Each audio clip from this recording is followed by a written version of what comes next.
Siyempre, papunta na tayo sa gitna ng karagatan kasama natin mga kasama sa vlogging mga kaplaneta. Panoorin nyo na maigi ito yung naganapan sa bandang umaga pag sumakay pa lang tayo ng mga sa pambot mga kaplaneta. So panoorin nyo, napakaganda ng panahon dito mga kaplaneta. Diyan yung makikita pag umaga yung view, yung napakalinaw ng dagat, tapos yung napaka-blue talaga, azul talaga. Panoorin nyo na maigi, napakaganda talaga. Ayan o, kung nakita niyo ng kapaligiran natin, napakaganda talaga. Ito yung kaganapan dito sa Pisquid, sa Panabo del Norte.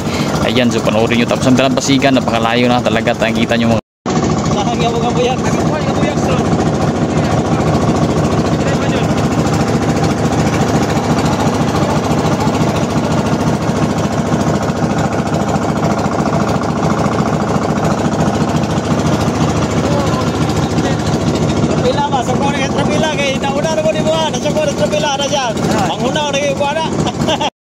ayan, kakarating natin mga kaplaneta. Panoorin nyo muna, pakainin muna natin kasi yung mga isda pag umaga, kasi pag hindi pinapakain mo, gutom sila, napagutom nila. So ayan, pinapakain natin, tinatapunan natin ng mga pagkain nila, yung feeds.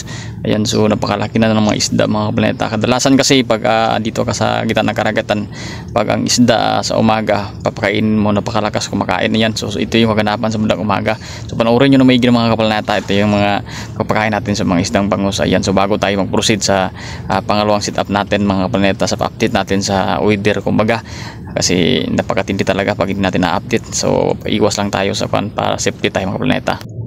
What's up mga kaplaneta, panibagong videos tayo ngayong umaga. So ngayong umaga, makita natin yung kaganapan. Bali sa bandang umaga mga kaplaneta, ito yung kaganapan.